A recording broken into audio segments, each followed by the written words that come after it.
de mamão.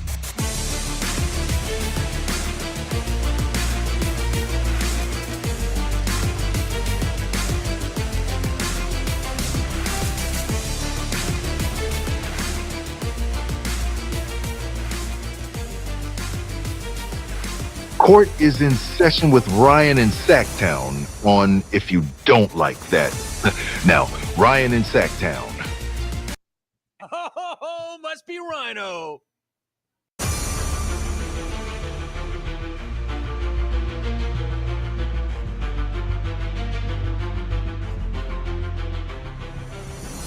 Al, then you're probably not Doug Collins. Mike Malone, Chicago Bulls head coach. Are you kidding me?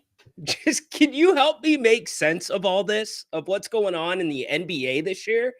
Incredible. If that played too soon, let me play that one more time for you. If you're getting ready for work right now, then you're probably not Doug. Mike Malone, the head coach of the Denver Nuggets, Mike Malone, has been let go. Their GM as well has been let go 4 games before the playoffs began in a move that allegedly, per Shams, was going to happen in the offseason, but they felt like, well, maybe now's the time to do it because it will spark the team right before they come to Sacramento, which all eyes are going to be on that game tomorrow night. There's no doubt about it now, which is a national TV game.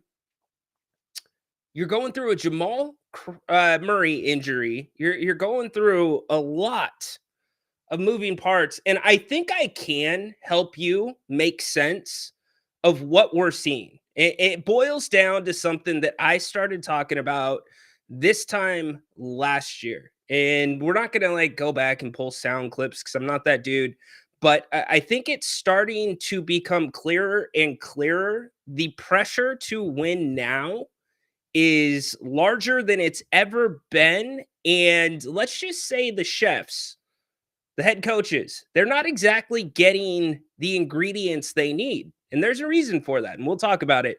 So we'll get to the Michael Malone news. Anything happened last night? Did the Kings play? Oh, yeah. The Kings only won their second night, or their second game in as many nights, third game in 4 nights against the Detroit Pistons. Zach LaVine absolutely went off. We're going to cover that. Want to hear from you? Get your thoughts on that. A lot of you last night on the postgame show were like, oh, you know what? This is it. It turned the corner for me. We're back. We're back. This team can make some noise. Build around these pieces. And then there was those fans. And Grant started this, by the way. Grant, who will be back later tonight at 8 o'clock. Join him for his open forum show. Grant is very close with Michael Malone. Those two still speak. So I hit Grant with the news before it had got to him, and he was surprised, to say the least. But call him up tonight, 8 p.m., talk about it. But he started banging the Keegan Murray drum. I hate to say it, but Keegan didn't play in these 2 games. And my response to that was, well, the Kings do that all the time. Somebody's out, usually they rally around, and then you lose Malik Monk. How about that?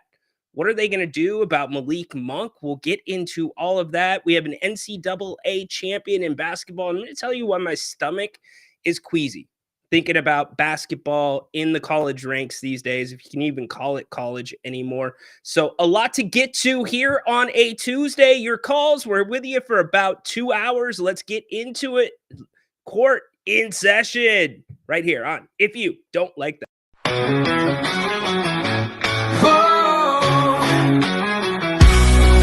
Late nights on the screen, hey, it's Grant and Ryan. We bleed purple, talking hoops, never lying. Sacramento Kings, we rise and we fall. If you don't like that, then you don't know ball. Jerry sitting with the stories of the game, spilling all the truth, driving legends insane. From the Cow Palace days to Arco's roar, this town's heart beats on the hardwood floor. If you don't like that, turn away now.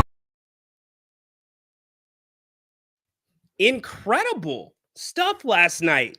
Second half in Detroit, the Kings pick up the victory. Anybody have that on their bingo card? incredible. Zach LaVine, 80 points in 2 nights. Something I am learning about Zach LaVine. And by the way, for me, that is the first time Zach LaVine has actually looked like Zach LaVine to me. And so that's why the show today is titled Space and Pace. We talked about pace yesterday. The pace picked up in the third quarter last night in Detroit. And it was exactly what I said. It's like, okay, well, we're here. We're in it. We might as well go for it. And the Kings did a monster third quarter, a very, very physical game that we can digest, pull some things from, and hope that Malik Monk's going to be okay. He left at the 6-minute mark with a calf injury. You hate to hear calf injury this time of year. Hate to hear it. So as of today, he is listed as day to day, which we'll talk about also, or game time decision, I should say. Keegan Murray, game time decision. Jake LaRavia, he's listed as a game time decision. I don't think there's any way Jake LaRavia returns, but you need the top 2 more than you need the third one there. You have a new champion in college basketball. You've got the Stockton Kings tonight, starting the G League Finals in Osceola, basically Orlando. They're going to be taking on Mac McClung and the Osceola Magic. Make sure that you stay tuned to the channel for the rest of the week. We're going to be giving away tickets if you want to go see the Stockton Kings in the finals on Friday. I got a cool note before, and this is mean to do. I'm sorry for doing it to you, but you're going to love it. You'll love it. Let's just say that. You'll love it. But I got a cool note about something that you'll be finding out about here in the next couple days. So be on the lookout for that. I'm super excited for it, actually. Very excited for it. And you all will be as well. You'll know in the next couple days. But anyways, like I said, call the show. Get up in here. Let's just start off with some basketball talk. Dirk's already on hold. Dirk, what's up, dude? Hey, Rhino. How you doing, man? brother? Good, man. There's a lot to talk about today. You know, There is a ton to talk about. I'm jumping in on the Kings first. I can't believe the amount of momentum that people are starting to look at Keegan Murray as a problem. I just think that's just totally unbelievable to me, Right. based on how much he contributes on the defensive side. So what is with the fans suddenly just totally looking at this team like in the good times, they're just unbelievable. Like this is somehow a sustainable way to win basketball games. What's your take on why everybody just is now infatuated?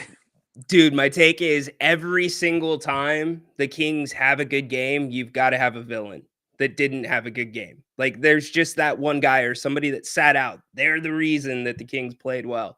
It's just this fan base. I mean, it's one of those qualities. Same thing can go when somebody goes off for 30 or 40 points that doesn't normally score a lot. Oh, they're the best thing ever. They need to play 40 minutes a game. So without Keegan Murray, Dirk, defensively, this team is in deep, deep trouble. Extremely. And you could see Cade Cunningham could do anything he wanted that game. He would push everybody around, all the opposing guards, because he's so large. And I'm like, Keegan Murray would have stuck him no problem. And I don't remember, I don't think I watched the first Detroit game, just the footage at the end. It's one of the few games I haven't watched. Do you recall if he was playing Cade that game? I do not off the top of my head. I'll check the stat line, but I was watching that whole game. I mean, 72% 3-point shooting is not sustainable. And that's why I need Kings fans to just chill out a little bit. Zach LaVine should be taking those shots, and I'm happy to see the first quarter especially. I thought he's starting to develop finally some ability to get shots off of Sabonis action. Like what I saw in the first quarter was Zach LaVine doing what Keegan Murray does, where Sabonis hands them the ball, and then Keegan changes direction so his defender it goes around Sabonis, but Sabonis screens him, and Keegan will shoot it in open space. I saw that from Zach LaVine, and that is something we could reproduce again and again. What were your It's a thoughts? Yeah, no, I think you're spot on about the shooting percentage. Not going to happen every night. Zach's not going to be that hot every night, but I think there are things like you just suggested that can get Zach more feeling like Zach LaVine. Because I don't feel like up until last night we've really seen it, even in his 43-point game. I also think the spacing last night had something to do with it. Keegan does not take as much room, but him and Malik Monk, when they're on the floor together, they can cover a lot of court quickly. And if they're both kind of being erratic with the dribble and, not really being decisive on what they want to do, sometimes they can end up in the same spots and you've got clumps of defenders who are helping and in the drop.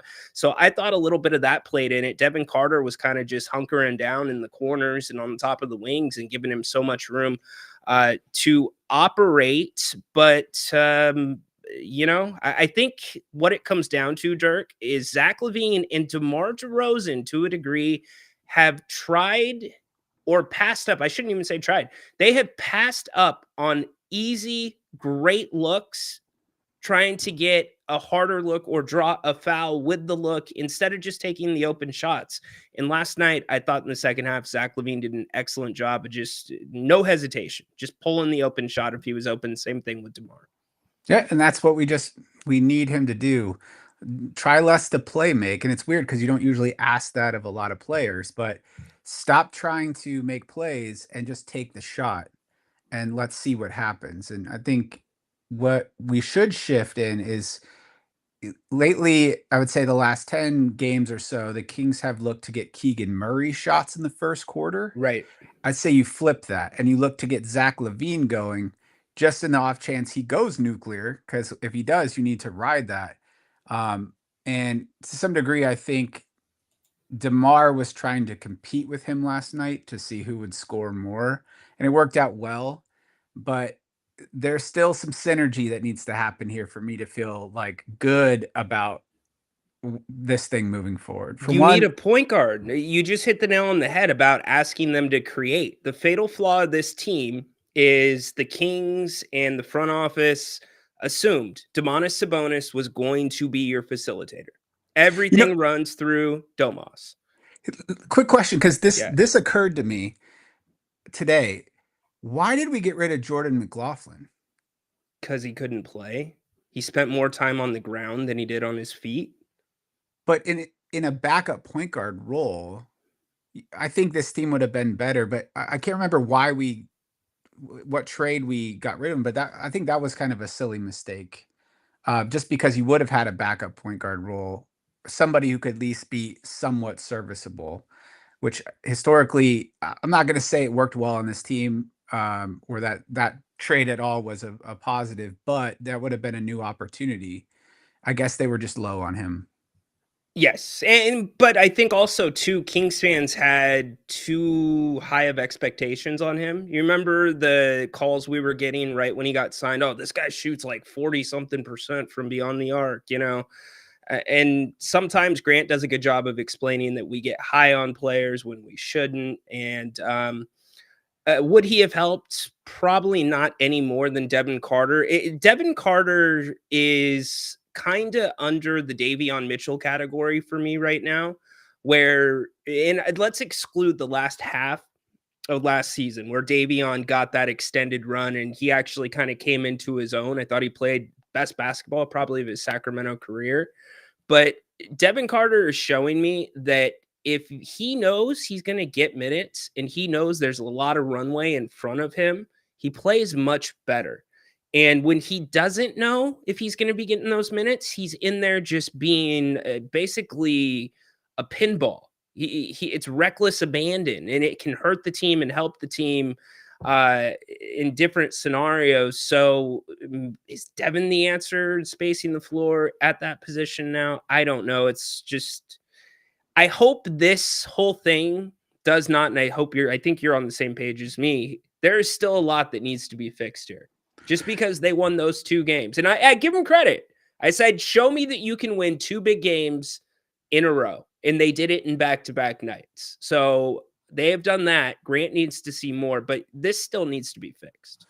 Well, certainly there's still problems. I'm going to two comments on what you just said. So I was one of the pro McLaughlin people, like thinking that was a smart pickup, mostly because I try to leverage what the communities say about him, and their community, the Minnesota community, was high on him, not Sure. expecting great things, but in a third point guard role, he would be serviceable if somebody got injured. And then, when we traded him, I think it was aligned with the Fox trade, probably for money reasons. I think he could have given us something that would have helped this team a little bit more than who we ended up picking up. The second thing I was going to say is I've sort of disagreed with your Devin Carter takes a lot of the season in regards to the turnovers Okay. and I will say, because we have to judge him based on coming off an injury, no training camp. I think I agree with you. You give him more play time, you're going to see better things out of him.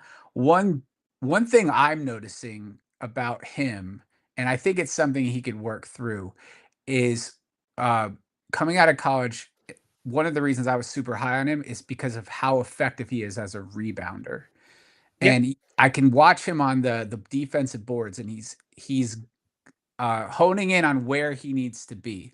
But it's a double-edged sword, and I saw a couple examples last night. There were some situations where he late in the game, maybe in mid fourth quarter, he boxed out the guard effectively in a ball that came to about the free throw line, and he was able to get that ball.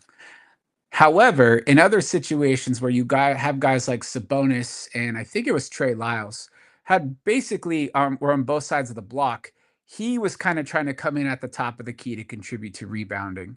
And it actually led to, I think, either a fast break or a missed opportunity, because rather than get back, he was trying to position himself in such a place where he could get, like, he probably had a 5% chance at a loose ball rebound based on who's down low.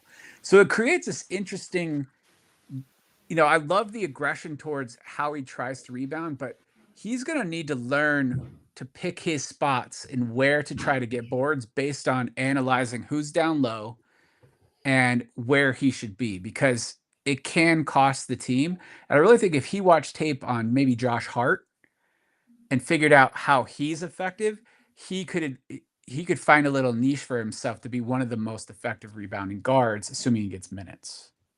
Did you pick up on any of those rebounding attempts by him? I did not know. I do know that he's getting a body better, or getting a body on someone better than most of the Kings guards, sans Keon Ellis. But yeah, anybody Devin's size that plays the game that way should be watching tape of Josh Hart. It's a good observation. I just think the handles, and it's not his fault. Maybe I have not done a very good job of explaining that. If Devin Carter was drafted to come in here and be the point guard to run the Kings, then Monty McNair should be fired right now on the spot, because that is not what he did in college. It's not what he's done his entire playing career through AAU and high school.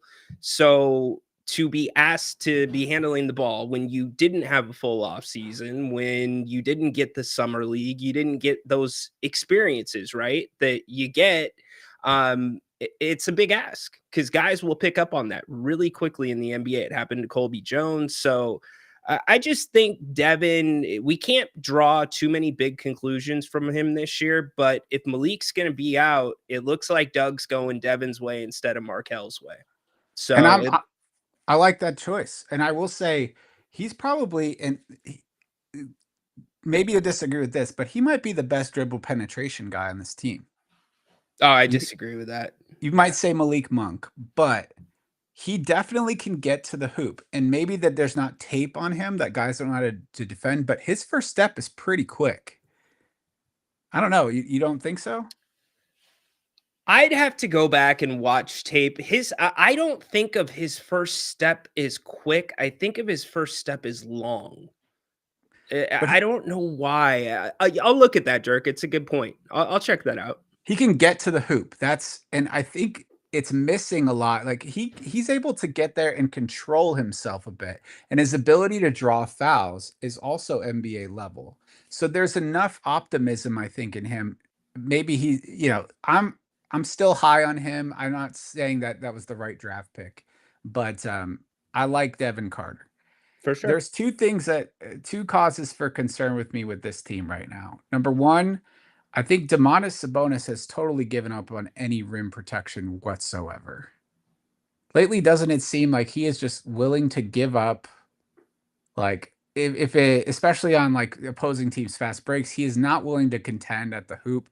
I don't know if it's a tactical decision to just say, well, he's more valuable in offense, or if it's a personal decision, if he's trying to avoid injury. But it's like he has no presence there whatsoever. And this team needs at least three guys playing defense at any given time. I think that's one of the reasons Valanciunas was so effective, because he's just naturally bigger and can contest at the rim more effectively than Sabonis can. But I was curious if you've noticed, like in the past, like it felt like Demontis was committed to being vertical, contesting, but now it's just like willing to give it up. I haven't overly noticed, like, it hasn't stuck out over the top to me, but, I'll take a look at it for sure. I think the Kings have been trying to go for more vertical as a team rather than taking charges like they used to do under Mike Brown. But, yeah, this team definitely does need 3 players defending at all times. Appreciate you, Dirk. Thanks for the call, brother. Later. Good stuff from Dirk. Look, hey, some callers get, just like we were talking about Devin Carter getting more runway in front of him, some callers get more runway. So I understand you like shorter calls, and I will keep that in mind. But there are some people that do bring good content to the show, and Dirk is definitely one of them. So anything you want to react to there with Dirk, let us know in the chat. We got to do our check-ins actually right now in the chat. Oh, we've been muted. Is that so, Tristan? Tristan, we have been muted. Interesting. My boy Krook and Kipe, or both my boys, Krook and Kipes, have something to say to you, Tristan. Tool. No, I'm just kidding. All right. Please put some respect on Zach LaVine's name. Okay. He had a good game. He had a really solid game. What can I say? I'm happy to see Zach LaVine look like Zach LaVine. And I don't fully put all of that on the shoulders of Zach, because he's never been asked to be that creator that we're talking about that the Kings need. Everybody is being asked to play that role to a degree. And for most guys on this roster, that's kind of outside of their strengths. So very impressive, though. I can't say that the last 2 nights have not been impressive. Baby cakes, don't take my content. Hey, baby cakes, do not take my content. How am I going to fill that 10 minutes when you start getting in my head and putting stuff in the chat that I was going to talk about? But yes, absolutely. The new CBA has had a big impact, I think, so far. There's no way to prove that the new CBA is the reason that we've seen kind of the Wild West in the NBA when it came to the trade deadline, coaches being fired. You could even go back to this off season once the CBA went into effect, with Jamie Bickerstaff getting fired from Cleveland, right? It is something to keep an eye on. And by the way, we're going to go over here in a little bit. I pulled it up, the GM poll before the season, and see how right and how wrong they were in some areas. But the CBA was the number one thing that they said they would change about the NBA if they could, rule-wise. And the CBA had been in effect for like 2 months when that poll came out. So the Malone thing, though, I will say this. The championship cooled his seat down. There's no doubt about that. The championship cooled his seat down. And sometimes we forget it was at the point in Denver where it was championship or bust. Had they not won that championship, he was going to lose his job. But this year, unless there's something that we don't know about, and Shams, in fact, if you're just joining us, let's let Shams talk about it really quick. Here's Shams on the firing.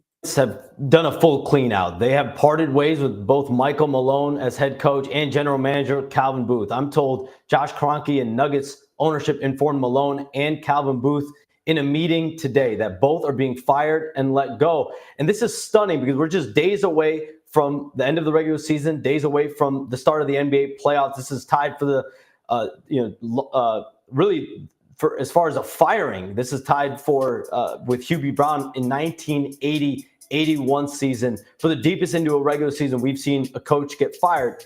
Michael Malone is the winningest coach in Denver Nuggets franchise history. He led that organization to a 2023 NBA championship. And the Nuggets, from my understanding, just believed that they needed a full culture reset. There's been something of a Cold War brewing between both Malone and Booth over the last couple of years. And Malone is really the established coach in place there. And now the fact that he is out, it is stunning across the NBA. Okay, so it is. I mean, you think about top tier coaches in the NBA, Michael Malone is in that conversation, at least for me. Probably the one coach I think Sacramento should have never let go.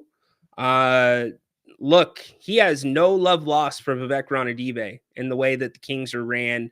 He made that pretty clear with his comments when Mike Brown was fired during the season. Now, the one thing I will say, minus the timing of it, at least the Nuggets are doing it the right way. They informed them at the same time. They called them into a meeting. And when I say them in the right way, the head coach and the GM. Shams said that the GM and the head coach were not on the same page. There was something of a Cold War brewing between the two sides, which is not surprising because what was Michael Malone given in the offseason to improve this team?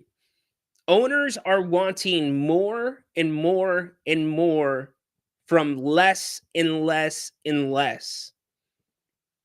The question that a lot of people are asking is Coach Malone getting the most out of Jokic? Are those two on the same page? How can Jokic have 62-point triple doubles and you still lose the game? I don't know. It's the NBA. The Kings won last night shooting the 3-ball at a ridiculously high percentage for the second half. It's hard to explain, but 4 games. I mean, the Nuggets are 47-32. Right now sitting in the 4 seed. So here's the other interesting part. David Adelman, son of legendary coach around here, Rick Adelman, is named the interim head coach of the Nuggets. So I guess maybe what I'm trying to get across and what I'm proposing is maybe that championship cooled Mike Malone's seat, but it never quite got cold. It was still on the lowest setting of warm. Something must have been dramatically, and this is where it's better geared towards Grant, and he can talk about it more at 8 o'clock. And this is fluid. We're getting new reports as the day goes along, but something has to be dramatically off. I mean, the Nuggets 3-7 in their last 10, but you're dealing with this Jamal Murray injury, where Michael Malone had come out and said, we hope to have him back for the playoffs, even though he's listed basically as day-to-day. So very interesting stuff, shocking to me. And it's the second coach. That's the trend. That's the thing that it really has my radar up. Now you're seeing coaches being let go later and later in the season. Good coaches that you know will have no trouble getting another job. Probably coaches that will have the choice of what jobs they want. They can sit back and wait, being let go. Teams that have winning records. Memphis, 14 games, over 500. By Taylor Jenkins. So I find it I think we are coming into a new age in the NBA. I don't know what you want to call it. Like if you're going to do like attitude era for wrestling, the impatience era, there is very little patience. You want to talk about building a system out and guaranteeing somebody 3 years? I think that's done. It's results immediately because these owners, and by the way, Michael Malone did not have his first round pick available to him at all, who was supposed to be the backup for Nikola Jokic this year. Tore his ACL in summer, or tore his Achilles in summer league. So very, very interesting stuff. You can get the most out of what you got, but you can't choose what you have. Shows you why it's so important a GM and a coach need to be on the front page. Actually, it's quite amazing that GM and that coach, knowing that coach's personality, were on completely different pages, and this team still 47-32 and still has a chance. Now, you probably say, well, they've got Jokic. I mean, you have a chance if you have Jokic and Murray. But that window, we kind of talked about it. I've talked about it. I think their window is kind of sliding a little bit. It's not closed. It's never going to be closed when you have Nikola Jokic, but owners aren't going to be able to replenish the bench every single year anymore unless you give them a reason. Like, you need to be able to lay out, we can win a championship this year if you give me X, Y, and Z, and here's how.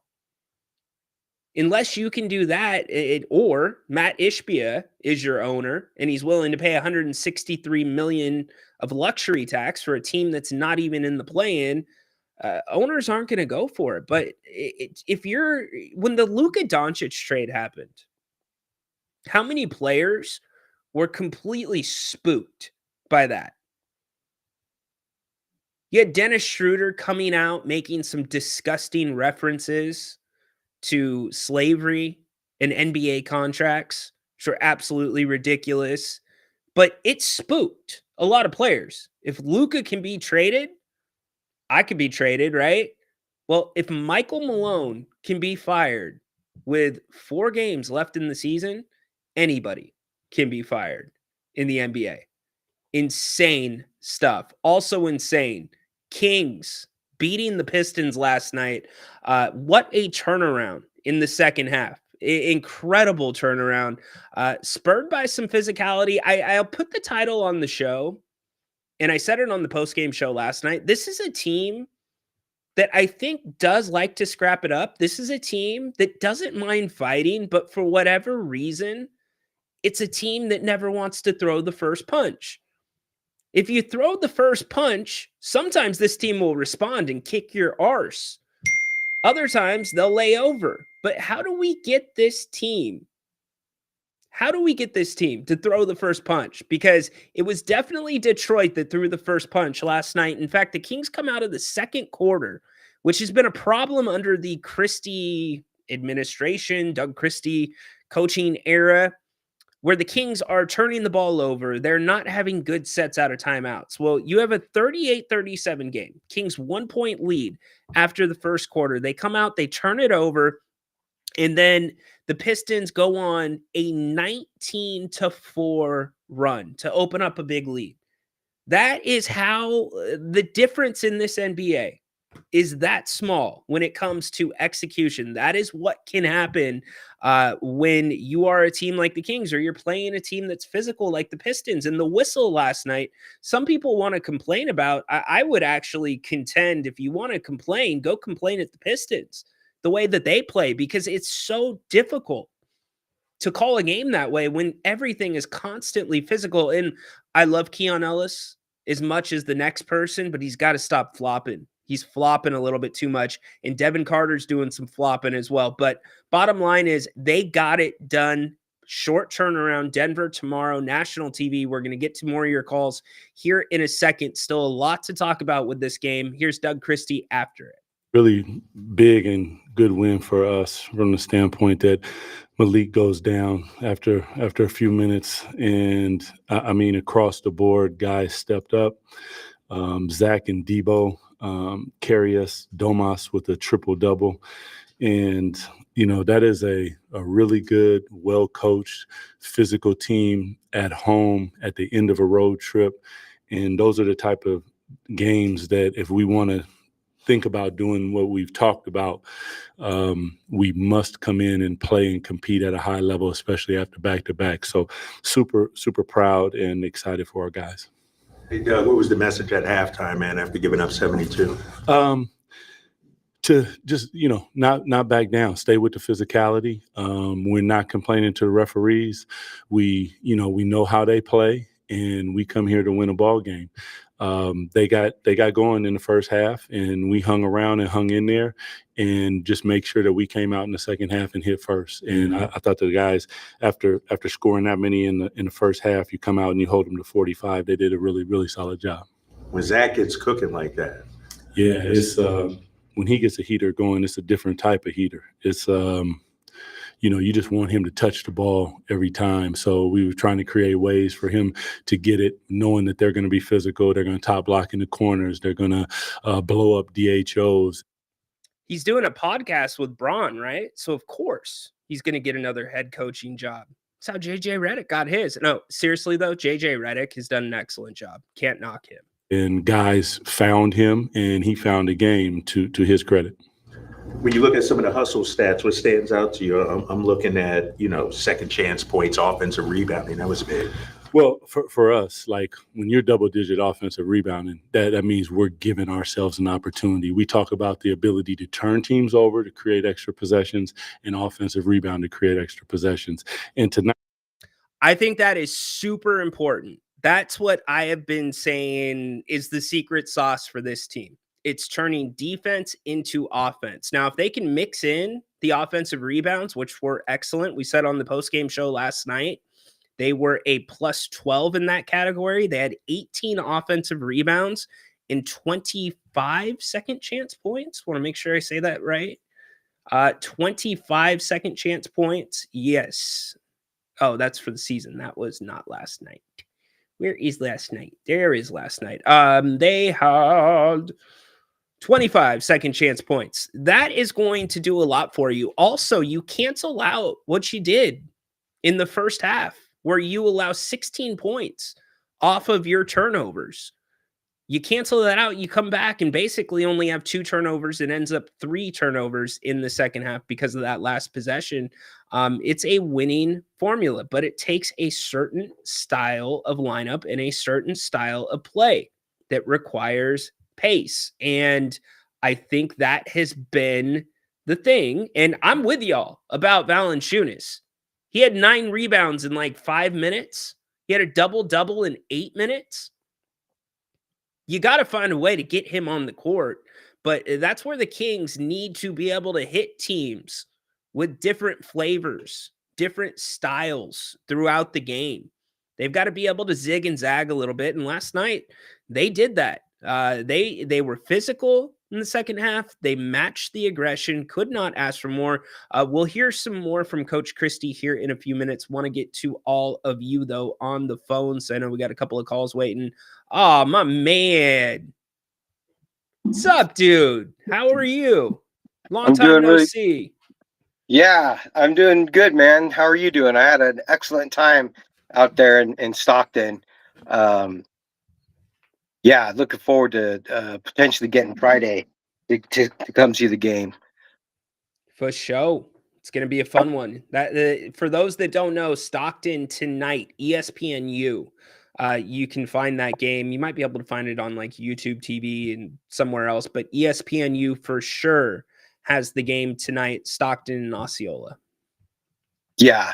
I was thinking about the Kings and the correlation between playing hard and the intangibles of basketball, and kind of like what is fool's gold. Grant had talked something about that the Kings and the Fanatics, they'll take a player and they're just so enamored with him and like overvalue maybe. And so whatever the Kings are going through right now, whether they lose out, I didn't think that they were going to beat Cleveland. I certainly didn't think, I thought it was going to be a closer game last night. I thought maybe they'd squeak out the Hornet game, but I hope that this team is evaluated, whether they get into, they're going to probably get into play-in. They win 1 game, they win 2, whatever. I hope this team is still evaluated at what the main core issue is. And I like our rookie. I think he needs a lot of time. I wouldn't say he's a point guard. I think we need to address that, and we also need to address, are we going to be a physical type of team? I like the big guys because they put some physicality, particularly the new dude. I think it's important that you inflict some a little bit of pain. Hopefully that they'll feel you. You know, I think it's and Ryan, you brought it up. You said showing different hands, and when it comes to playoffs, and if we're really going to be a team, we should be all in. And that's what I realized about going to Stockton is that all those guys, each and every one of them, from the guys that didn't play to the guys that came in, came out, it was really awesome to watch the camaraderie, the brotherhood, and the team aspect of how they played in defense. And they got themselves into a hole early on. I think it was 18-3 or something like that. But I enjoyed it, my man. I enjoyed it. What do you think of going into next year? What's your thoughts on, no matter if the Kings, they win one game, they win the play in, whatever happens, what are your main hopes for going into the next season? Because we're kind of stuck. I mean, we kind of don't have anywhere to go. Yeah, it's a great question. Much like Domantas Sabonis reportedly is going to want clarity.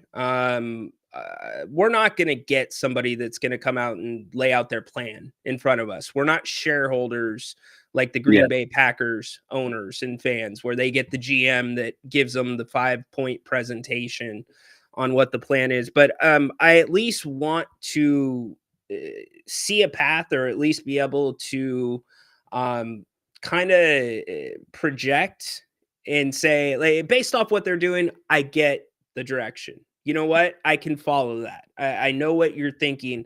What I don't want is to see this same cast rolled out there next year without addressing some of the key areas that we've talked about, which is the point guard position. I think in all likelihood, I will be surprised if DeMar DeRozan is on this roster opening night next season. I think he will probably be gone. So it's, what can you get for him? And is it a full rebuild? Is it you're thinking that you can do better with addressing a couple positions?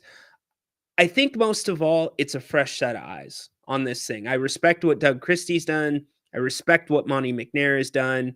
I think Monty has stepped in it enough with some inactivity and then actually some trades. This Zach LaVine trade, I think, is going to end up really hurting this team. But I want a new, fresh set of eyes looking at this and saying, okay, how do we make Sabonis the centerpiece without running everything through Domantas Sabonis?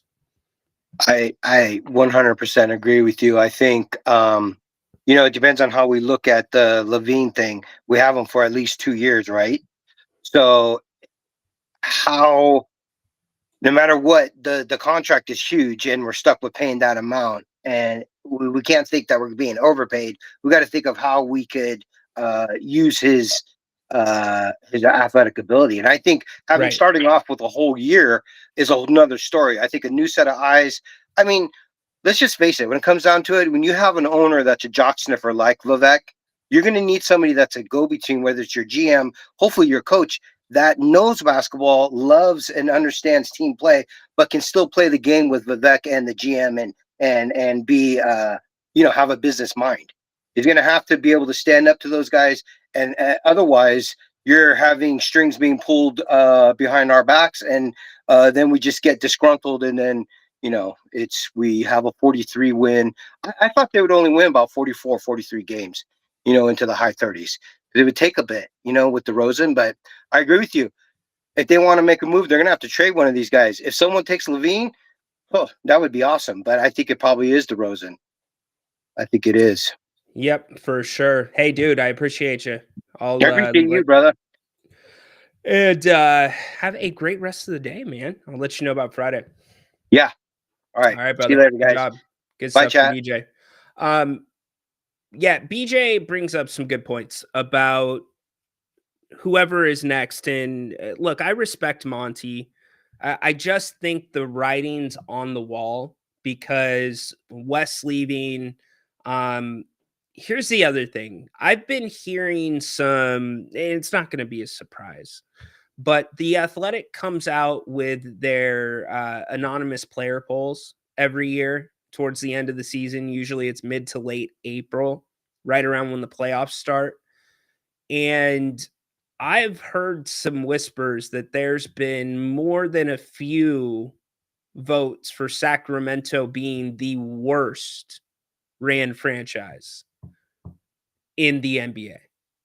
And that's not great. That's not great at all when it comes to seeking out new candidates, when it comes to seeking out good free agents. Now, can it be fixed? Probably not totally. If unless Vivek changes his ways, it's what you're going to have to live with. But what BJ just said there is spot on. One, you've got to cross your fingers that that pool of candidates is going to be a good pool of candidates and not somebody that's just coming in for a paycheck. That's the first thing. But what BJ said there, probably the most important, that it's somebody that knows how to play the game. Like, they know the challenge that they're walking into with this owner. It's somebody that has a backbone, and it's somebody that is willing to do that dance with Vivek. And maybe outsmart Vivek in certain scenarios. Super important. Super important. As for Levine, I think you do. If you're the Kings, as for this offseason, you do have to center things to a degree around Zach. Now, you also need to be very aware that Zach has had a lot of injury problems in his career. So what does it look like if Zach is not available or gets hurt and is out for any extended period of time? But considering that he is the bad contract on the books that Monty McNair said that he would never, he didn't say, excuse me, check that from the record. Monty McNair never said that. But Monty's, if you look at and you analyze how he has ran a front office, one of the pillars of his front office in his organizations is having books that are fluid. Like the assets, the players are actually assets. If that contract's worth $18 million, you could move that player tomorrow if you wanted to. It was making sure that you were not overpaying for somebody to where you get put in a corner. And the Zach LaVine contract it directly puts you in a corner to where you cannot rebuild. Like if the Kings wanted to go full rebuild mode, it would be very difficult to do that with Zach LaVine on the team and put out a decent, halfway decent product that this fan base could get behind. So it's tricky. Now, the converse side of that is how do you turn that contract into an asset? And that's putting Zach in the best positions that he can be to be successful. Make him look like he is worth that type of money again, which means you got to feature him. So you got to feature him either way. Let's go to, BJ's still there. PK, call back. We'll get you on. Oh, Adam Uso wants a piece of the pie. What's up, dude? What's up, brother? Happy Tuesday. Happy Tuesday. I didn't get to catch, I caught the replay of the game last night, so I didn't watch it live because program was on TV, but nice. Another win. I threw this in the chat yesterday. What in the history of Sacramento Kings picks makes anyone here believe that we would pick the right person at any spot? That's why I'm like, just let's get rid of the pick now, sooner than later. That's my opinion on that. Well, if you've got a new, okay. With a new GM. I know what you're going to say. Well, what about Vivek and the Stauskas pick? Yeah, no. I'm not gonna, we've had some good ones in there. I don't think Bagley should have been the bust that he was. But He I also don't know anything about Well, basketball either. Bagley's problem, one was injuries, and His number dad. two, it was off the court, and it wasn't necessarily his fault. His dad, Yeah. oh man, that was What was their crew name? Or they had some LeVar Ball they type. kind of did. Now I felt bad for Marvin to a degree. It really hurt Marvin's career to have somebody like that around him and actively around the NBA franchise. So I feel for him there. But to me, again, that's a vetting thing. That doesn't start when the kid gets to the NBA. That is well and already started in college, Yeah. especially when you're going to someplace like Duke. That's why you're talking to the college coaches. You're talking to the AAU coaches. We had a guy on our team, Marcus Slaughter. The dude had every gift you could ask for. He was, and this was back in 2004. 2004. So we're not quite to like the Kevin Durant stuff yet, like where you've got a big guy that can shoot, but Marcus was that dude. He was a 6'11", almost 7-foot perimeter guy. Had just he could have been something very special, and he was very good at SDSU, but his dad, oh my gosh. Like his dad, in fact, his dad got all of the parents and family and friends banned from the team room after the games. That used to be the area where everybody would hang out because it was adjacent to the locker room. You had to put your little code in to get in.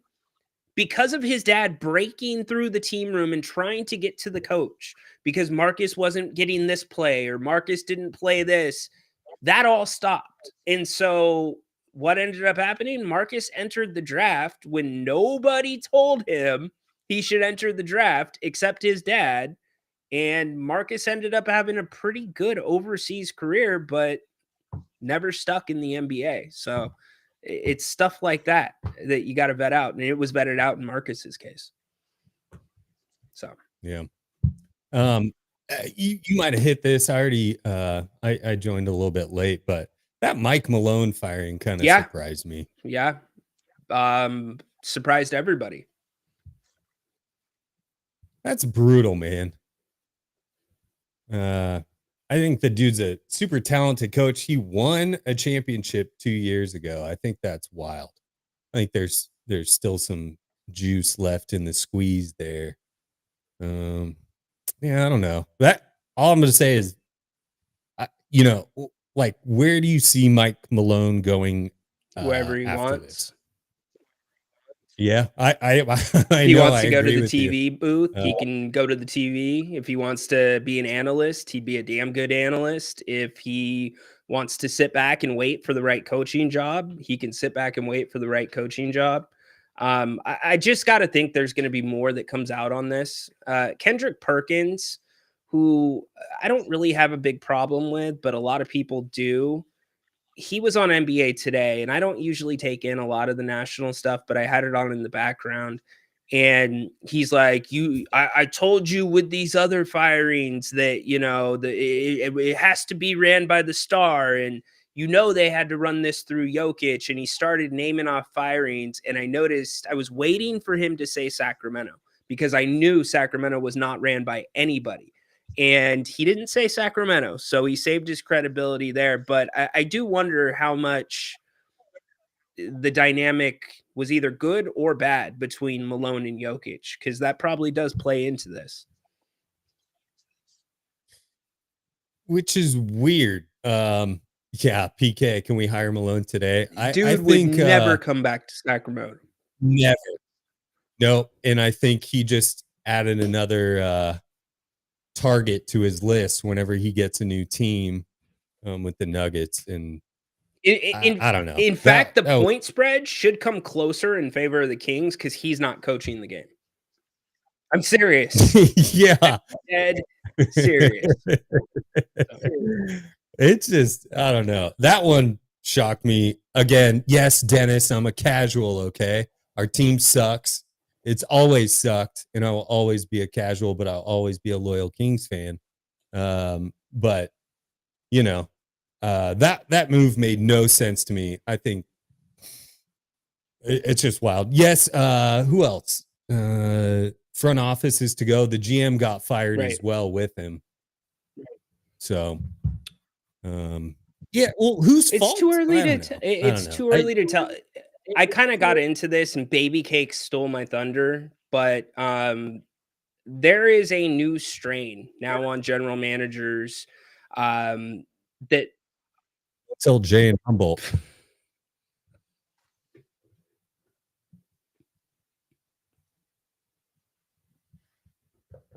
That's terrible. Really? Do you know where you're at? Do you know what show you're on right now? Yeah, I lived in Humboldt for All couple fair enough. years. That was a man. good one. I can't get you on that. Yeah. Yeah, I just completely lost my thought. Okay. You know what? I'm gonna lay it out without you. Appreciate you. Because I can't do any more Jay and Humboldts and lose my thought on this. Oh my gosh. I guess you guys can. You don't need to know who Jay is. What you need to know is that he lives in Humboldt. And I said strain. I think you can probably put those two puzzle pieces together. It's funny because we have a Jay on hold right now that we'll get to in a second. It's not that Jay. The new CBA has put a lot more pressure on owners because owners do not want to have to go into the luxury tax without any type of, I don't want to say guarantee, but a pretty crystal clear paved road that shows you are a top 2, top 3 team in the NBA. Like, this is your year. This is why we're doing this to combat that. We know this team made these changes, so we're swerving this way. I mean, a good example, a bad example is the Oklahoma City Thunder. They have done it organically. I guess that goes with the Humboldt in the strain.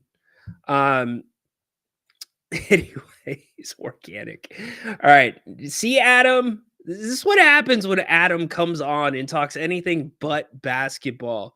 Owners don't want to go into that because the penalties are severe, and it's also severe for the general manager as well. It handcuffs them. So for a general manager to be pitching an owner on why to spend the extra money, that is also the general manager putting not just the franchise, but their job on the line, because depending how far into the tax you go, the penalties get more severe to where you can lose draft picks, to where if your team is not playing well at the midway point and you want to make a change, guess what? You can't make that change. You can't go get that guy on the buyout market because you're in the first apron. So there's really no NBA that's unpredictable, has always been unpredictable during this 3-point era, outside of a few players. So you've got that whole thing going on, and then you've got these coaches that are being asked to basically with the same products. It's funny that the Kings, it's like the Kings have been operating under the new CBA since the Beam Team year.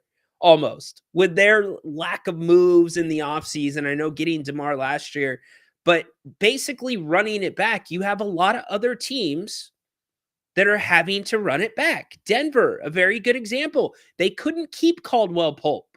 That would have put them into the luxury tax. He had to go to Orlando. How much do you think Denver misses Caldwell Pope? I know they miss him a ton, right? And then your draft pick goes down. And out for the season, who was a first rounder. So what I'm saying is the tolerance level right now, it's a now thing. There is no 3-4 year plan with this CBA. It is a win now thing, and you are going to see win now decisions. It's going to be firing coaches this close to the playoffs. Good coaches. Second one in the West that we've seen now. Players like Luka being traded. That's where the parity in the NBA is going to come because of the CBA. And it puts the onus on developing and drafting well. And that's why I think what Stockton's doing is so important. So it is an incredible time, sad time, though, that you see Michael Malone losing his damn job over some of this. Jay, coming to you in just 2 minutes. Mars, speak on Keegan Murray. Man, earlier in the season, the Kings were amazing without him as well. The team just looks more confident without him. I don't get these takes. Like, I really don't get these takes about Keegan Murray. Do you realize the basketball is 50% offense, 50% defense? There's two sides of the court. Offensive side, defensive side. Then you've got kind of the middle of the Venn diagram, which is transition. I cannot defend Keegan Murray for missing wide open three-pointers. Can't defend him. I can't defend any NBA player for missing wide open three-pointers. But there are so many games that the dude touches the ball like maybe once or twice a quarter offensively. How are you going to say he's the problem offensively? Now, if you want to come to me and say it's a spacing thing, okay. But I can tell you, if you don't have Keegan Murray against Dallas, where it's looking more and more like the Kings will host Dallas in the 9-10 play-in game, looking that way more and more if the Kings can get another win and Phoenix loses, and obviously you get some Dallas losses mixed in there, you're in trouble without Keegan Murray. Keegan Murray is your best defensive player. In fact, Keegan Murray is the captain of your defense. I respect you, Mars, man, and I appreciate you being around here, but for as bad as all of you think Keegan Murray is offensively, he's that good defensively. I'm sorry. Every coach in the NBA sees it. Every coach in the NBA. I just wish, and you're not going to get it because of the NBA and the environment that we're talking about, outside of it possibly being a complete rebuild, which it's not going to be. Give Keegan Murray the spotlight for half a season. Give him the spotlight for a season, and then let's judge him, because he has never had that. Keegan Murray has had to find his little nooks and crannies within a constantly shifting offense that is completely different to what he did in college, which is structure. I think Keegan Murray is really kind of adapted really well. Look at how his strength has improved. His quickness in terms of getting off the floor, his bounce has improved. Your offensive rebounding, so important, comes from Keegan Murray. I mean, man, like I know you guys think I'm being a Keegan homer, but for some of you that think that Keegan Murray is the problem, it's nuts. It's nuts to me. Jay, what's up, dude? What's going on? How you doing? Good. How you doing, brother? Good. I think this firing between the general manager and the head coach of the Nuggets kind of has the writing on the wall for what's going to happen in the Kings in the offseason. I would agree. With Wes Wilcox leaving too. I'm with you Yeah, there. I think. I mean, for anybody that wants, I think as a Sacramento Kings fan, we all love Doug Christie, but I think that if anybody, were to think Doug Christie is kind of safe and he's going to get this position, I mean, Mike Malone just got fired, so this should tell you that he's not safe. Right. And we're talking about a great head coach right here. So, I don't know. I think the Kings might be able to take advantage of a few opportunities. This summer, as I mentioned, Taylor Jenkins from the Grizzlies, I think would be a great hiring. And You're never going to get him, though. why not? He's going to have his pick of jobs. Why would he come to Sacramento unless you were paying him like 3 times more than anybody else is willing to pay him? Well, apparently we don't mind paying coaches to not do their job. Yeah, So that's true. It's a good point. I mean, that's another reason why Monty probably won't be here. Um, but we're gonna be looking on Indeed for a new GM job. So Rhino, go ahead and submit your resume. I think you'd be great at a job like that. But I mean, it is kind of interesting to hear that. This late in the season, right before playoffs, what do you think goes through an owner's head to make that decision to fire a coach? I think really what it comes down to is they don't believe, and this is just my take. This is not from anything that anybody said or I've talked to. I think that owner believes they know where the ceiling's at for this season, and it's time to get a jump start on the next season. Meaning, let's start talking to a Taylor Jenkins. Let's start looking around for GMs. Let's get in front of that, because you got to realize the draft process right now is concurrently going on with the NBA playoffs and the play-in.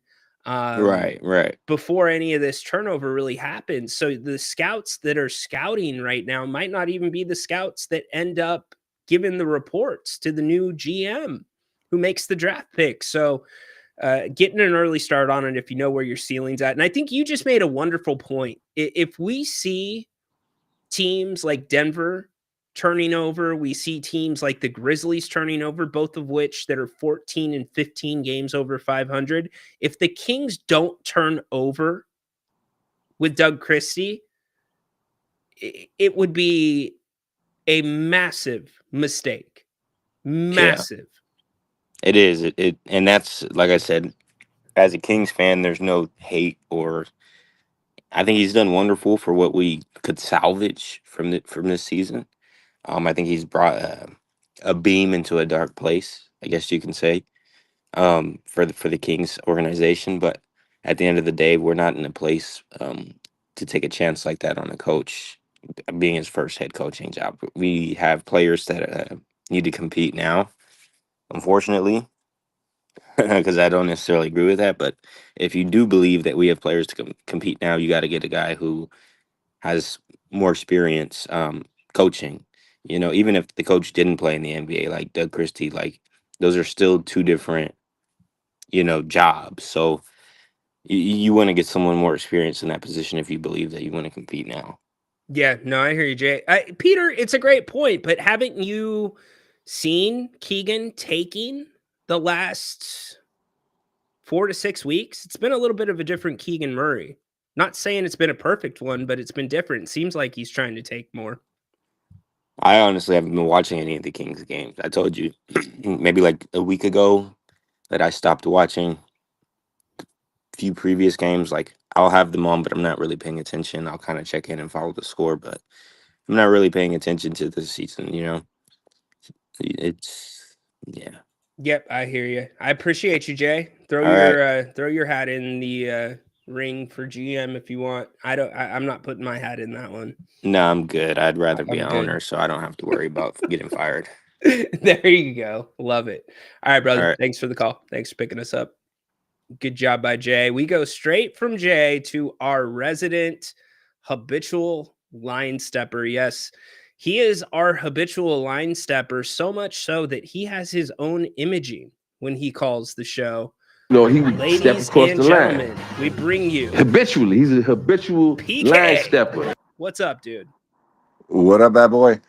Man, dude, Jay was like, man, I felt like we lost by 30 yesterday. It's like the way he was talking, like, it's like he was betting. I told everybody, bet on Kings. We're gonna win this. We got this. And he was like so sad and depressing that we won yesterday. Dude, yesterday's game, finally there was a game. I feel like it's been a long minute since we see a really, really good game from Kings, where they went all 4 quarters. Pistons came out firing Bro, first quarter, third that quarter. was not a 4-quarter game. At best, you could make a 3-quarter argument. That was not a 4-quarter game. That was a 4-quarter game No, for me. PK. How is it not? How's it not? Because the Kings come out of the second quarter, the timeout break between the first and second quarter. How many points did you see the stats on Pistons? Hold on. First quarter? I understand that. Just listen to me. I'm telling you, this is why it wasn't a 4-quarter incredible performance. The Kings come out of the quarter break. They turn the ball over out of a timeout. The Pistons go on a 19-4 run, PK. 19-4. The Kings clawed it back. They made a nice little run at the end of the quarter, which brought it to 72-62. You gave up 72 points in the first half. But dude, actually, when it happened, I know. Dude, I was like making dinner, so I was like, for my girlfriend, I was like chopping up onions and stuff. So I was like, can't wait to see the halftime show with Jerry and you guys. And then I was like, I literally chopped up an onion, and I go back to see the game, and I'm like, they're down by how many? Well, but they clawed back.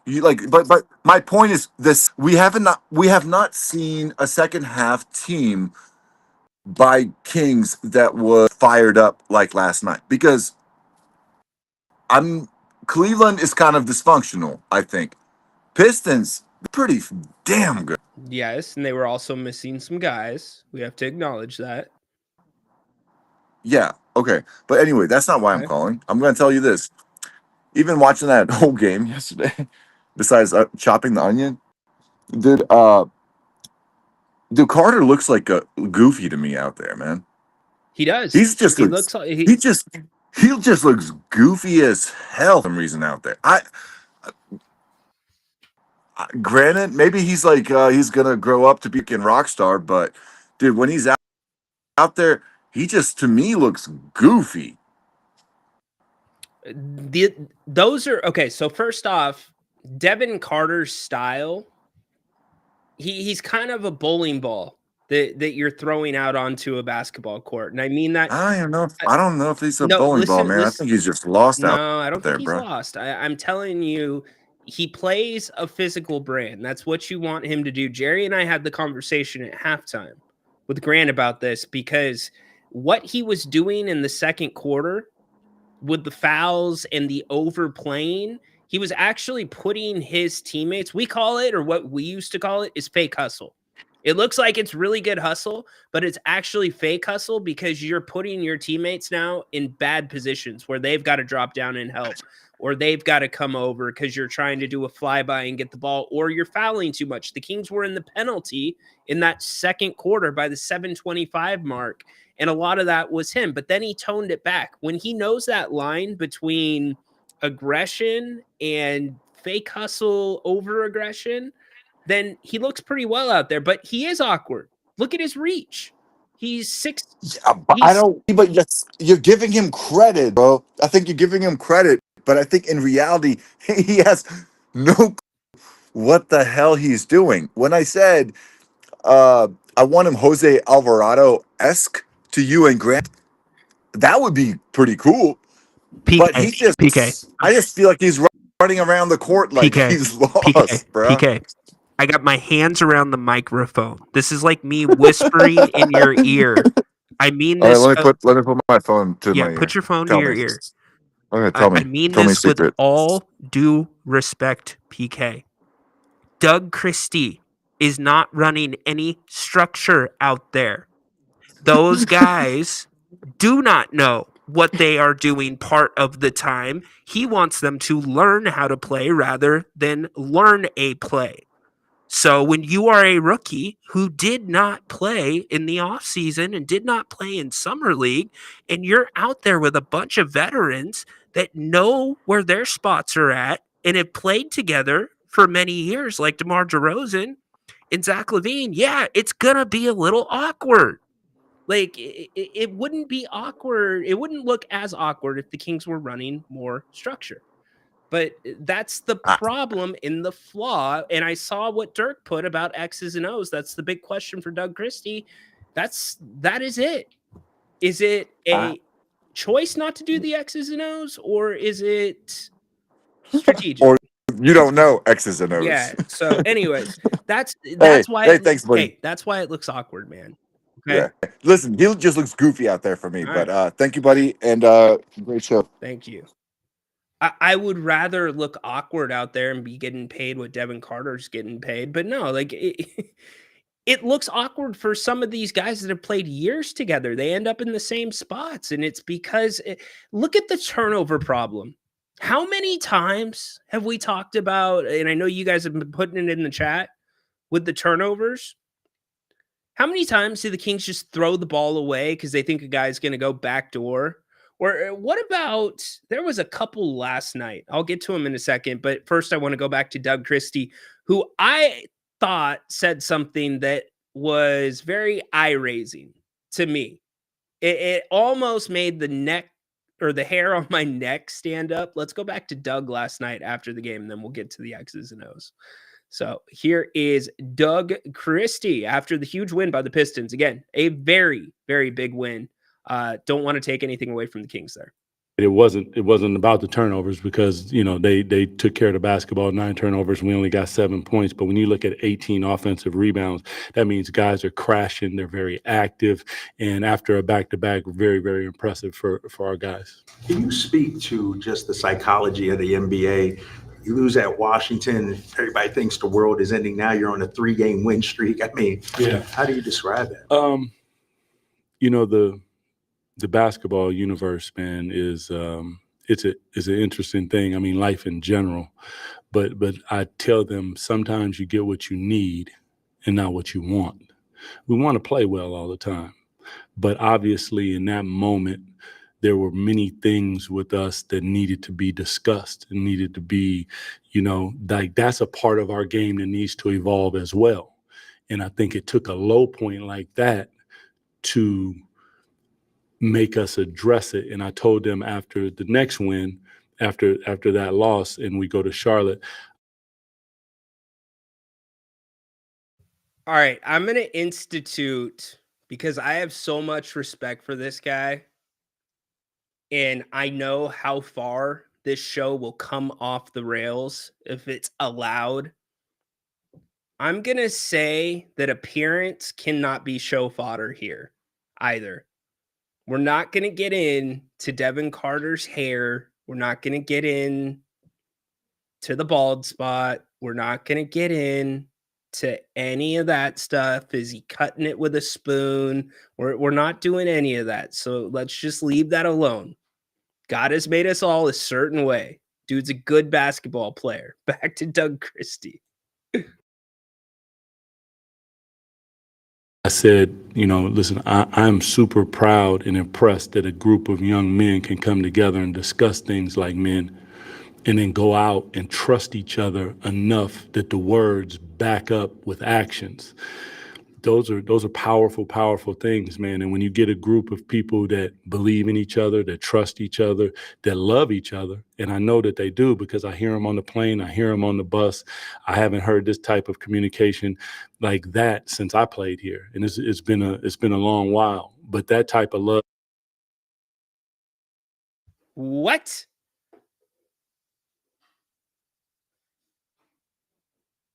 Did that bother anybody else?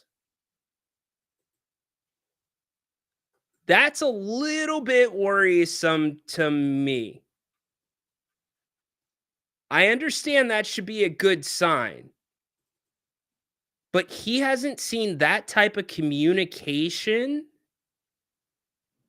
since he played here. He is comparing this group of guys that has played less than 30 basketball games together to the 2002 Sacramento Kings? What?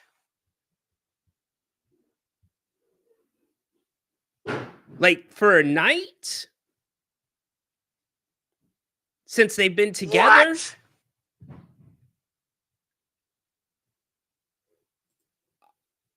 I get that Doug is very big about energy and holistics and vibe, but that to me just reminds me why Doug is a great assistant. He's great for a player development. He's great for stepping in there and being that coach that kicks the trash can and gets everybody fired up and has that ritual. But I don't think if your bearings are that far off to where you are now comparing this version of the Kings to the best version of the Kings in my lifetime, I'm a little bit concerned. Let me play that one more time. And then go out and trust the next win after that loss, and we go to Charlotte. I said, listen, I'm super proud and impressed that a group of young men can come together and discuss things like men, and then go out and trust each other enough that the words back up with actions.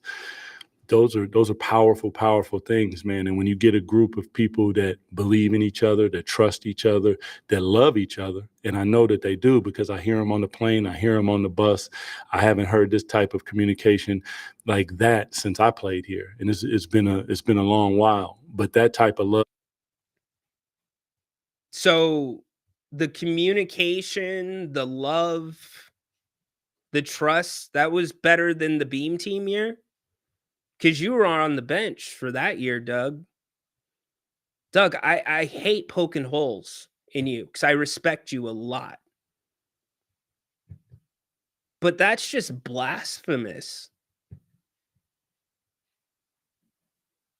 You guys get up and do a press conference like that. It's not that easy. I see the word salad stuff.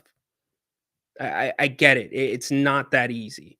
And I'm sitting here doing a 2-hour show that is not scripted. I don't write my takes down. I can get word salady. But that's not word salad. That's just, if Doug Christie truly believes that, because let me break it down for you. If you weren't around for the 2002 team, like if you were not alive yet when that team was playing basketball, a group of guys on that team owned houses on the same street. That team was just as close off the floor as they were on the floor. And it all started around Vlade Divac. That team had its fair share of internal issues. Grant talks about stuff with Chris Webber all the time. That was a different level. I mean, like a completely different level. Not sure that you've seen that in the NBA before. And we're comparing that. This team that just lost to Washington to that. Okay? And even if he is just referring to a single game or 3 games that the Kings have won in a row, if he's just using that sample size to be able to compare it to something like that, that is still way, way too much for me. Way too much for me. Let's go back to the phones. Alex, thanks for waiting. What's going on, Ryan? How you doing? What's up, Alex? How you doing, brother? Pretty good. I'm on about an hour, 15, 20-minute delay, I think. I heard Dirk's call a little bit ago, so I'm not sure what did Corn Dog or Adam call, so I can go back and listen to it. No Corn Dog. Adam did call. Yes. He Okay. completely threw me off.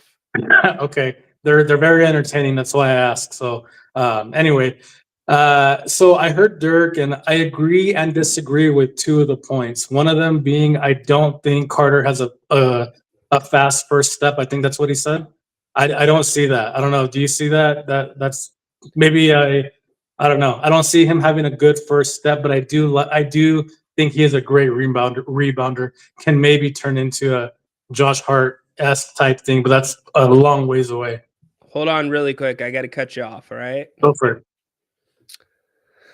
Per Shams Charania, the Sacramento Kings are signing guard Terrence Davis to a deal. Sources tell ESPN Davis, who played parts of 3 years in Sacramento from Wow. 2021 to 2023, averaged 14.3 points on 40.2% three-point shooting for the NBA G League's Wisconsin team this year. And he also shot you out of game 7 against the Warriors. Okay, well, before we digest that Terrence Davis is back, remember, there's always an equal reaction to an action, which now leads me to Malik Monk. That makes me worry that Malik Monk's calf is not good.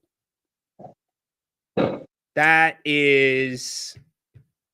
Oh man, I'm looking at some of this Kings, not Kings X, but I'm a part of this group that's about this guy JP put this group together, and it's a lot of the people that follow the team for a living, and then a lot of the hardcore fans. Some of the comments: TD, the season is saved just in time for a television game. He's back. The demon has returned. No way. Let's go. Jason Anderson, league sources confirm Sacramento Kings are signing Terrence Davis. He's been in the G League, playing for the Wisco affiliate. Wow. All right. Well, I'm not going to focus on the Terrence Davis part of it. I'm going to focus on the Malik Monk part of it. That is a little bit worrisome. That might mean you might not have Malik Monk available. Sorry, Alex. Go ahead, buddy. Sorry to drop that on you. But when we have breaking news, we got to hit it. Oh, I appreciate that. I'm glad I was a part of it, to be honest. That was pretty cool. I'm kind of I was thinking they would sign somebody else, but I kind of thought they would wait till the Stockton Kings were done and sign Mace or something like that. You know what? I mean this with all due respect, because I love Mason Jones. I love his story. Yeah. He is incredible people. The energy that he brings, the commitment that he has brought to this team while pursuing a master's, which not a lot of people talk about, an MBA. He is, how do I put this respectfully? He's being held together right now by duct tape. Oh, wow. He's got a lot of miles on him this season. And with Stockton playing this deep, I do not think Mace, although he would deserve an opportunity there, I don't think physically Mace could probably perform at the level needed with the Kings. I just don't think. I think that would probably go into some of the considerations. So. Okay, so then I guess, and I'll go back to what I was talking about, but if you had the choice, you, Ryan, the GM, for a day, Terrence Davis or Mace for the playoffs, you would pick Davis just based off of what you said, his injuries and stuff like that? Well, if you're going to ask me if I'd rather have Terrence Davis or Mace, with where Mace is at now, I don't know. It's a good question. I mean, Mace is averaging, I've only got that up again against Osceola. Mace just scored 47 and 38 in back-to-back playoff performances. But Mace wouldn't be asked to score at that level. Yeah, I don't know. That's a great question, Alex. I don't know. I haven't paid attention to what Terrence has been doing. Okay, and see, and I don't watch the Stockton Kings. I just see what you told me. Like, yeah, he's been scoring a lot. So that's the only reason I brought it up. Like, maybe they did weigh those factors, maybe they didn't. This doesn't move the needle, obviously. The Monk thing, as you said, does worry me a little bit because Monk's been a big part of the team besides these past, I don't know, 5 or 6 games? He's been pretty bad. It's not even kind of bad. He's been, kind of awful actually. Not shooting great. He's turning the ball over like crazy. But besides these past couple games, I feel like he's a big part of the team. And even more to go on that, I think it was yesterday because I've been watching stuff on delay. I think Grant was saying the Nuggets not having Jamal Murray is not even close to the Kings not having Monk. I kind of disagree with that just because if you watch the Nuggets, Murray disappears a lot too. He's not, I mean, Jokic is the guy there, obviously. He's literally, he's the guy. Murray's great too. I mean, I don't even know if I call him great, to be honest. I don't think he's that, I wouldn't say his importance to that team is that much bigger to Monk's importance, unless you're looking at the past 6 games where Monk's been really bad. But I don't think they're that far apart as far as importance. If you kind of get what I'm saying. I hear you. Thank you, Wolf, and thank you for yesterday. Grant had no idea what it was about, so thank you, brother. Appreciate that. You don't have to keep doing that. I think it's hard to compare players that are in separate roles with different teams that play at different levels. I mean, the Nuggets are playing at a much higher level than the Kings are right now. So, it is. Okay, so you brought this up. I'm going to put this in perspective for everybody.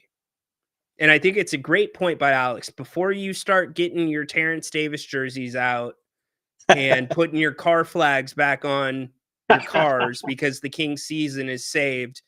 Mason Jones this year is averaging 36 minutes and 23 points per game, 23 and a half points per game.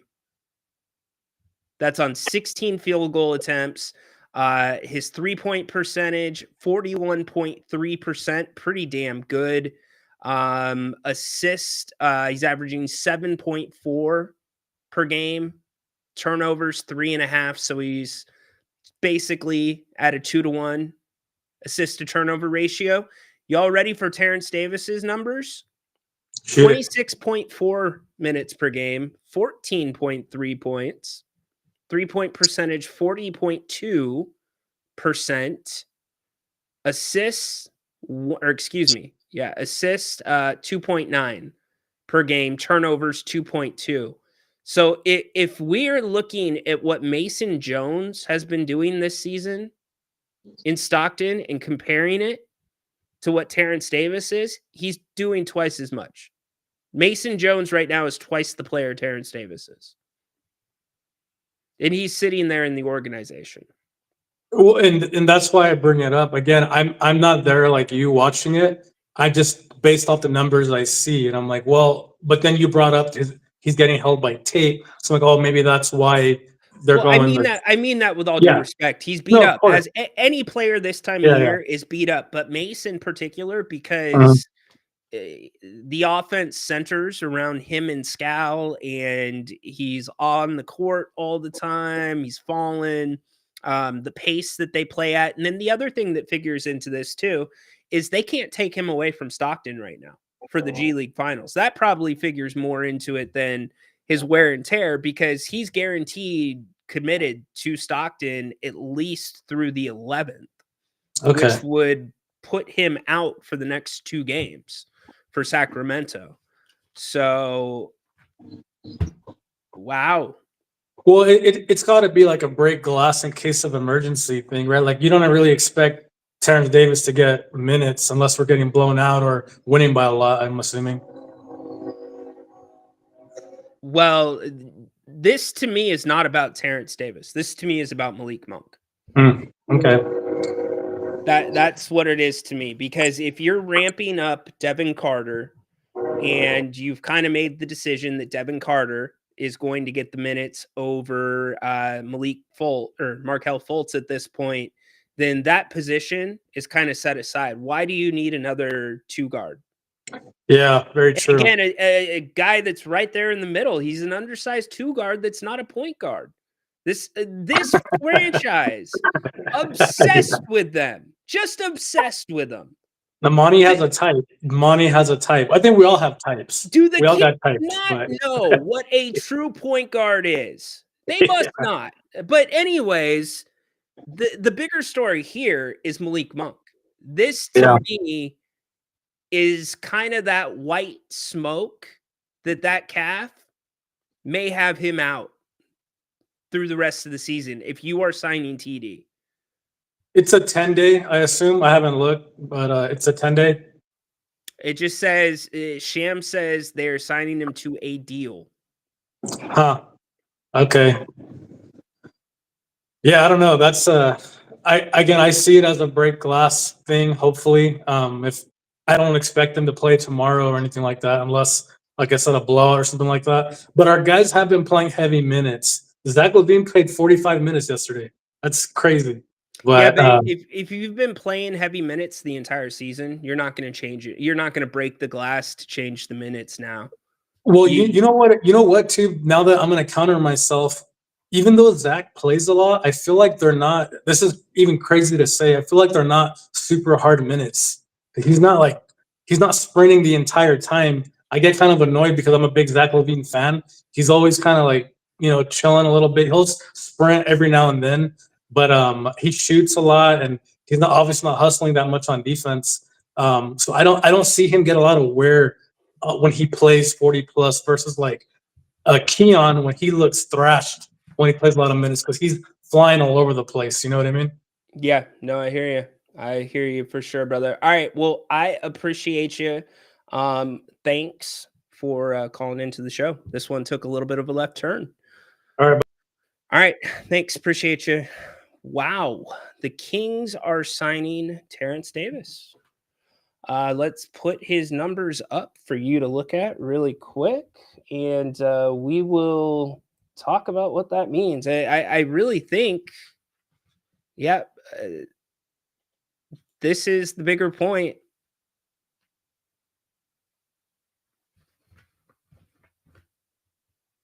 Unfinished business, of course. It's the bigger point. That's where I'm worried now. This is a reaction to an action. So I wonder how much longer it's going to be until we get an update on Malik Monk's calf. It has to be imminent because you figure, in fact, let's think about this. Let's play this out. I doubt they did imaging last night. I highly doubt in between the injury, unless they have an MRI that's in the arena, I doubt they MRI'd him last night because you go straight from Detroit to the airplane into Sacramento. So you get here early hours of the morning. He probably had an MRI this morning. No. Has he played his final game for the season? Maybe. If you're signing Terrence Davis, maybe. But he probably had an MRI this morning. You get the results back. A deal with Terrence Davis doesn't come together in an hour. The Kings probably had indications last night that the Malik Monk calf could be, and when I say significant, understand this. I'm saying significant from a standpoint of enough to keep him out through the plan and or the playoffs. Doesn't mean that it's something that needs surgery. They probably had some type of indication that it was going to be a higher grade strain. And that's when the ball started rolling. And this is pure speculation on my point or on my behalf, pure speculation. But very interesting that the Kings are now signing Terrence Davis, Shams Charania, and Jason Anderson are reporting. Let's get you some stats for Terrence Davis. I don't want that guy up. I can't stand that guy. Here are his stats this year in the G League. We'll put those up really quick. As I said, really interesting that Mason Jones's numbers are so much better than his. So there's some of the reaction. James Ham, league source, confirms that the Kings have brought back Terrence Davis. Man, it just, how does that make you feel? I'm being honest here. Like, does it feel like there's just a Rolodex? Come on now. Come on, that's not fair. That's not fair. It's not fair. Is there just a Rolodex that Monty McNair keeps? Like, at this point, I'm thinking Monty McNair doesn't even have a computer. He's got a landline, no cell phone. Anybody that plays for the Kings, his secretary writes down their contact information on that card that goes in the Rolodex. And then it gets put into the Rolodex. Maybe, just maybe, it's organized by position. Maybe it's organized by jersey number. I don't know. Probably position, not jersey number. Some guys wear wild jersey numbers. Luka, 77. Returns to Dallas, by the way, tomorrow. Imani just, if the Kings need somebody, they just hit the Rolodex. Like Monty gets out his notebook, gets out his phone book to look up Terrence Davis's information, sends a fax to the Wisconsin G League team. Hey, is this guy available? Well, of course he's available. Their season's over. In fact, we actually have audio of Monty's fax machine sending a fax. Dong, dong, dong. Sends the fax over, gets a fax back. Like, do you get my point of this bit?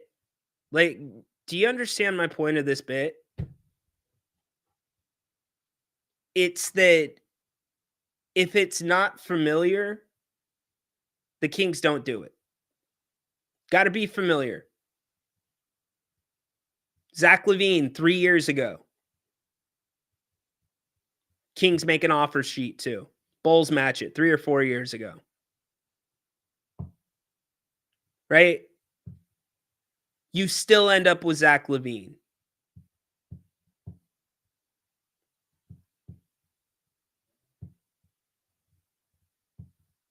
How many retreads is this organization?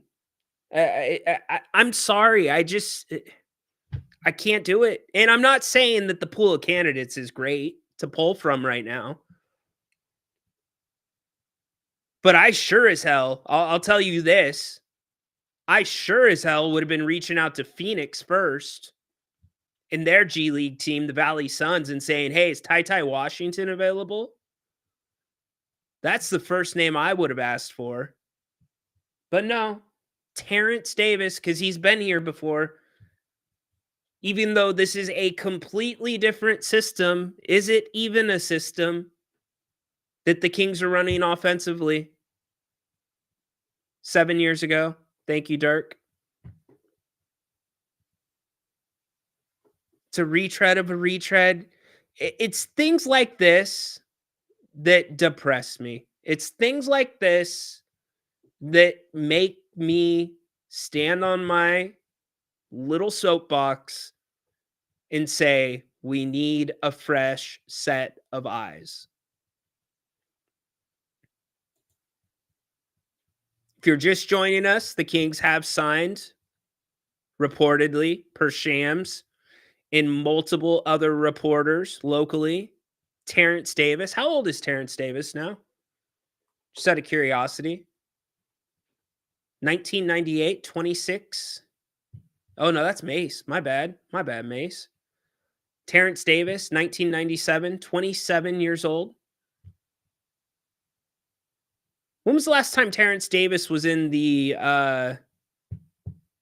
NBA? I didn't look it up because I didn't think Terrence Davis would be coming to mind. And here we go. The last time Terrence Davis was in the NBA was with the Kings.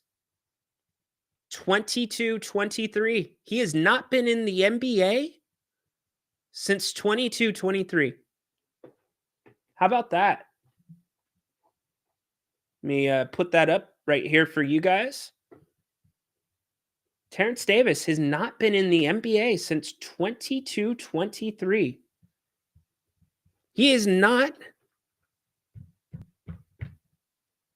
He wasn't. He has not been in the NBA since the Kings. Huh. Well, again, he knows the system. What system? If you're just joining us and you're learning about this news, the Terrence Davis news is just the foreshadowing to what I assume is coming, that the Malik Monk injury is probably a little bit more significant than the Kings were hoping for. That it's probably going to keep him out for some period of time. At minimum 10 days. Yeah, for sure. So back again. Can we get some of those MC Hammer pants too while we're at it? Maybe some of those overalls that crisscross wear backwards. Set of those would be nice. No, he is not available. But it is a good point. How important would it have been to still have Davion?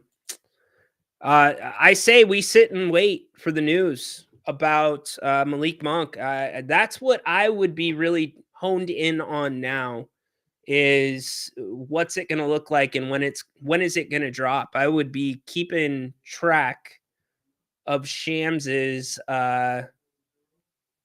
page. And Jason Anderson is doing the same thing that I am doing. Except he's saying he doesn't want to speculate. But Jason Anderson, who covers the Sacramento Kings for the SACB, don't want to speculate too much here. But the addition of Terrence Davis might indicate Kings guard Malik Monk will miss time due to the left calf injury he suffered against the Pistons. So Jason Anderson and I are on the same page there. So we wait for Malik Monk, but Terrence Davis back in the fold here in Sacktown. Has not played in the NBA since the Beam Team year. I don't know the rules around signing players at this point of the season. I don't. But they clearly went and got Terrence Davis, who was not a two-way player. Terrence Davis was not a two-way player. So there must be a different rule between signing a G Leaguer who is not a two-way player and a G Leaguer who is a two-way player, because Ty Washington, I believe he's a two-way. He is a two-way. I've seen him in a Phoenix uniform. But it's not a Ty Washington thing. I don't want to put a name in everybody's head that the Kings should have signed. But I'm wondering, was there, out of the G League pool that may have been available, was there not a better option than Terrence Davis? And did you not have a better option sitting right in front of your face, which is Mason Jones? Again, Terrence Davis's G League stats. Let's get him up against Mason Jones's stats this year, just to give you a reference point. Against all teams, run it. All right, so we're going to go back to the split screen. So here is the Stockton Kings statistics right here on your right. Terrence Davis on your left. Terrence 26.4, and he played in a lot of games, 30 games, 26.4 minutes. Let's look at Mace, who I know is more towards the bottom. Mason, here you go, 36 minutes, 23.5 points per game, 3-point percentage in the 40s, 41.3. Arguably, you have a better option right here in Sacramento. Incredible. All right. Dirk's coming in for some seconds. What's up, Dirk? Hey, because you just put this thought in my head and it's got me extremely worried. What's that? Right. I said you put this thought in my head and now I'm worried. So we all think Monty's fired right at the end of the season, but maybe he's just sort of a lame duck GM at this point. Yeah, that's what yeah. And this is Anjali's move. Well, I'm not going to go there. And he's just there to make it happen. But like, because your joke about the Rolodex, right? Well, we need a guy. And yeah, he was good for us. So anyway, now I'm seriously concerned. But anyway, I just chiming in with that. Yeah, well, the Anjali part, I think it's a joke on top of the joke. I'm not calling her a joke. Let's be clear. I think we're joking around about her making this call, but it even if Monty did make this call, it's in total Monty character to run it back, do something familiar rather than trying something different. I have no idea what his character is. I don't know if he's just doing what ownership wants at any given point. I mean, I don't know. That's true. Because if you're analytics, why, what are you looking at analytically to tell you, yeah, this is the move? I don't know. All right. Appreciate you. Yeah, we're trying to make sense of this this afternoon. I think the big takeaway here, y'all, is I would expect, I said it as Jason Anderson has now said it, I would expect that you are going to get some type of drop today, tonight, soon, saying that Malik Monk is expected to miss the rest of the season. That would be my guess. Because a 10-day contract takes you through. So the fact that it's not a 10-day, let me give you and let you into my thought process here. Shams and the others reporting it are saying a deal and not a 10-day contract. A deal means Terrence Davis would be available for the play-in and possibly the playoffs. A 10-day contract, I do not believe would have made him eligible. You would need to be on a deal. So the word deal in the announcement from Shams and others that are reporting it might be the most significant word there when it comes to the Malik Monk situation. I would brace yourself for something that's going to say Malik Monk is expected to be without the Kings, probably at least through the regular season at this point, but no doubt through possibly the postseason. Can't even call it postseason, the play-in and postseason if we get there. And that would be for the second year in a row, by the way. That would be in the second year in a row. This happened last year with Malik Monk as well. Different injury, but put him out through the play, and everybody's like, can we get Malik back for the playoffs? That's a big hit, I'm telling you. But if you have Zach LaVine playing the way that Zach LaVine played last night, then maybe it's okay. I guess we need a bigger sample size, and we don't have that much more to sample from. There's only 3 games left in this season.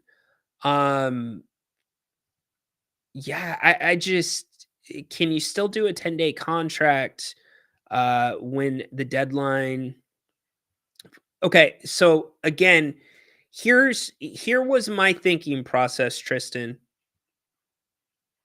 The two-way players, the reason Isaac Jones was elevated to a full-time deal is because he would not be able to play in the play-in or the playoffs as a two-way player.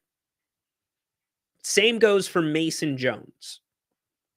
Mason Jones would have to get a full-time deal to be eligible to play in the play-in. Most times when these things are reported, it's usually, especially if it's a 10-day deal, it'll say 10-day deal initially. This does not say 10-day deal. This just says a deal. So if it's a deal, that would then mean Terrence Davis on this deal would be eligible to play in the play-in and playoffs, meaning he will have a full-time roster spot, which goes back to what we're talking about with Malik Monk. I would brace yourself for some news that calf injury is not going to be good. Let's finish out listening to Doug Christie. Last night, we got on him a little bit for his communication. Actually, thanks to Terrence Davis, we quit talking about what Doug Christie said with the comparison between the 2002 team and this team last night. Doug Christie, and then I want to tell you something, or I want to talk briefly about something that was a little bit more troublesome to me than anything we've talked about today. So Doug Christie, one more time for you. Could carry you through a lot of different things. And make no mistake, in this NBA, there's going to be ups and downs. But if you want to be able to stabilize the ship, you got to lock arms and hold each other accountable and love each other up. You speak about JV and Devin individually and what he gave you, they gave you guys. You know, JV was down there, man. Like, if there were sound effects to what was going on down there, that would have been, listen, Big Stu is about that life. You know what I'm saying? I love him. I watched him at Washington, so I know he is from me being from Seattle. But every time the shot goes up, everyone's looking at that. But if you actually looked in there, you would see that it was grown man's business being handled in there. And then Devin continues to impress, man. He comes in, he sacrifices his body. He's right in people's face. He's chesting up. Even with Stu, had to calm him down, but like he's not backing down. And those are the things that come off of our bench, because some nights we might not have it, or maybe even not have it early, and you need that bump. And both of them, they brought that this evening. Thanks, guys. So that was DC after last night. Big day of news here in town. Massive day of news, actually, just across the NBA and locally. Terrence Davis allegedly, reportedly signing with the Kings, meaning the Malik Monk calf. Probably the report, the scan did not come back great for the Kings, and that's a huge hit if Malik Monk is out. I mean, man, what a huge hit. A lot more we could talk about. I want to talk about this really quick, though. Last night, the NCAA crowned a new champion. Came down to the wire. In fact, Houston blew a 12-point lead down the stretch. Florida ends up winning the national championship. Houston could not even get a shot off on their final possession. Can you imagine that? If you're like Kelvin Sampson, if you get to the national title game. And Houston, for those that don't pay attention to college basketball, they are a defensive team. They are a big defensive team. And so they had the game in their hands where they wanted it. Florida guy gets a technical. You're thinking, all right, wheels are coming off the wagon, and it turns back the other way. But to not get a shot off, they had the last possession. I believe it would have left, I forget. No, it wouldn't have left any time left on the shot clock. And they didn't get a shot off. Damn. That's the stuff that's going to haunt you. But not really is the Florida National Championship the story to me. The story to me is about college basketball and college sports right now. This NIL stuff is relatively new. I have always been for the players getting paid. I've always thought that student athlete was a joke. I still think that the NCAA is a joke, what do? The NCAA is a de facto property manager. That's what they are. They negotiate the contracts, they collect the money, and then they disperse the money out to the schools. That's all they are. But yet they think they are in charge of running college sports. When in fact, there's actually a legal argument that they violate anyways, I'm not going to go into the legal side of things. Here's what I do want to go into. This era of NIL right now is not sustainable. And in fact, it's kind of turning on its head to where it's getting me depressed. I'm glad these players are getting paid, but the back end of that is these coaches that have made college basketball their career, like Brian Dutcher down at San Diego State, who stuck with Steve Fisher as he built and built and built. Could have gone somewhere else. He built with Fish, knowing that would eventually be his job. It's now his job, but it is a completely different job than the one Steve Fisher had. They're operating under completely different rules. One of my friends, my roommate for a year, David Velasquez, who is now a coach on that staff, I caught a clip of an interview he was doing with one of the local stations down in San Diego, and it turned my stomach because these coaches that have invested so much in these players, their entire careers, the system's been turned on its head and there's no rules governing it. You now have amazing, incredible basketball minds and coaches that are being forced to become panhandlers and are being forced to become fundraisers. That's always come with the territory, with the boosters, but not to this level. Listen to David on the radio down in San Diego. But we got to go to work on our reload campaign with Mesa. That's a real thing. And we have the reload campaign right now. We're at 320K out of 500K, and we got to get people to give. We have an anonymous matching donor that will get there if we hit that number, and that's what it is in college basketball. So for us, Mesa is as big of anything to continue to retain our players and continue to get other new players. And, I can't speak on everybody, but you guys read the news.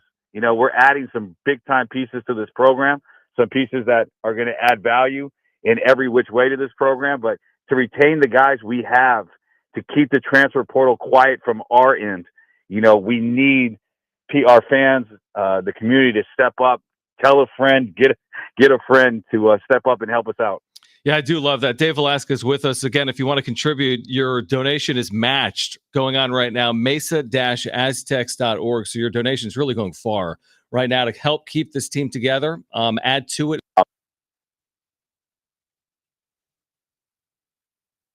I'm 40 because I just said I'm 40. I'll play the drop. I'm a man. I'm 40. I've been through the college system. I know that the college system was broke to a degree before. There was always guys getting paid. There were envelopes here. There were ways around the system. And quite frankly, as long as you were only going 70 in the 65, you were good. The teams that started going 75, 80, 85, 90, they're the ones that got caught. And they're the ones that you would see getting violations from the NCAA. So there was always that aspect to it. It makes my stomach sick to hear, and that's just San Diego State. That is every program right now in college outside of your major Floridas, your Dukes, everybody. Come after me. I'm a man. I said I'm I was 40. I deserve it. San Diego State was in the national championship game 2 years ago.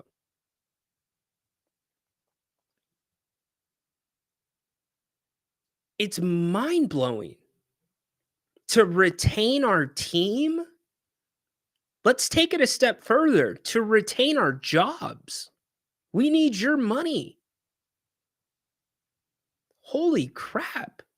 It is the Wild West. So I am all for these guys getting paid and these gals getting paid.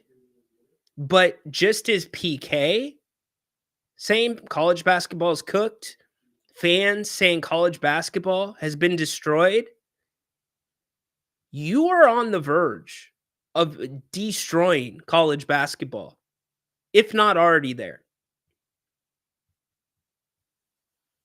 You know, the magic of March Madness, mid-majors beating big schools? Forget about it. You know why that happened? That's because you had teams that stuck together for 4 years, 5 years. You had fifth-year seniors.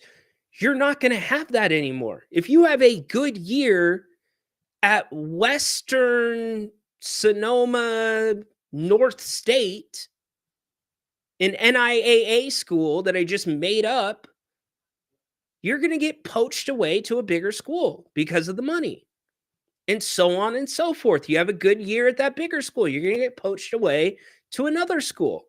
So the magic of March is no longer going to really be magic at all. It's going to be a basketball tournament, which is fun. And yeah, you'll get an upset here and there, but it's not going to be like what it is before. And again, like, to have to be going on public campaign, like, thinking about that, you are going on public radio, and I'm not trying to put David down.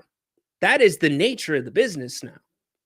I'm playing that for awareness that a college basketball coach has to go on public radio and say, donate to keep this team together.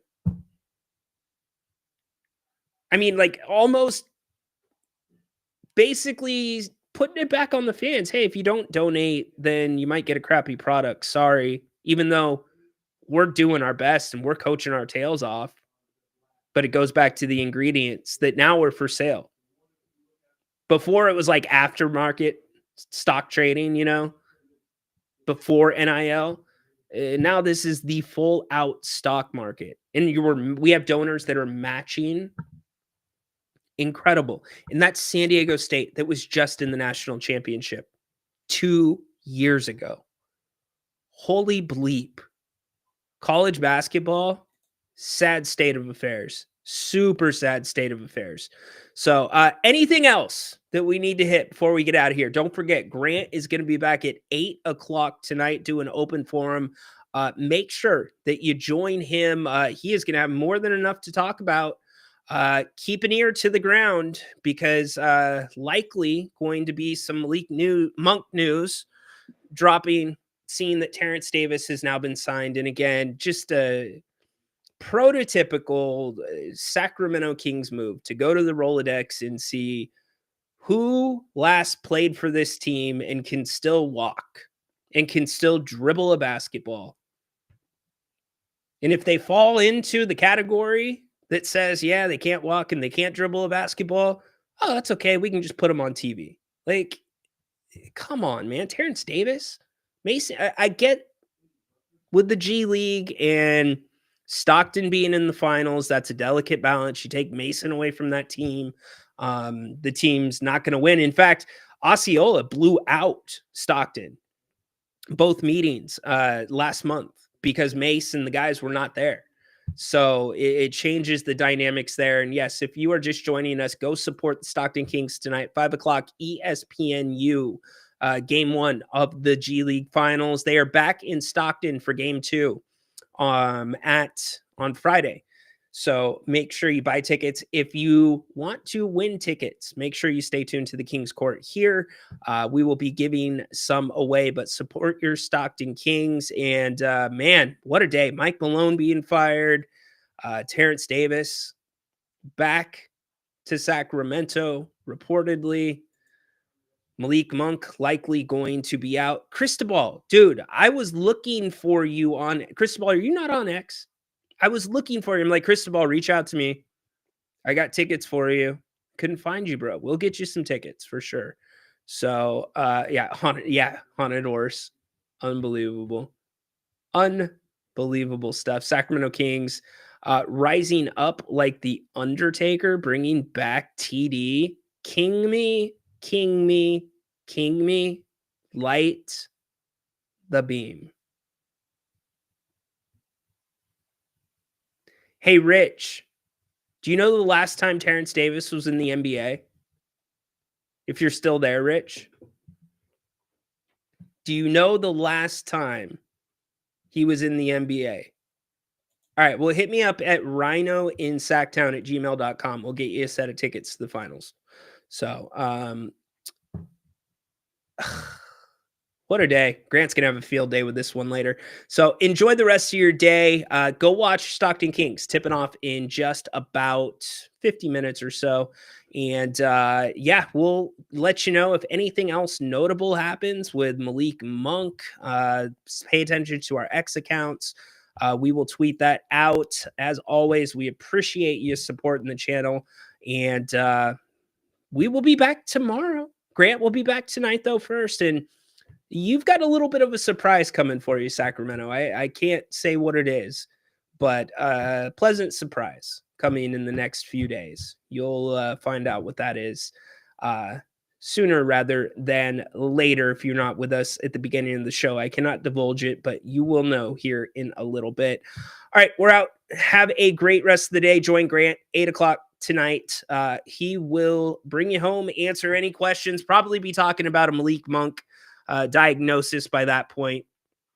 Again, Terrence Davis signed to the Kings, has not played in the NBA since 22-23, but he was the best option. 30 games in the G League this year, 26.4 minutes, 14.3 points. Mason Jones on your own Stockton Kings, he's averaging 23.5 points, and he's a year younger for what it's worth. All right, go Kings. Light the beam. We'll see you on the other side. Join Grant at 8. Court is dismissed.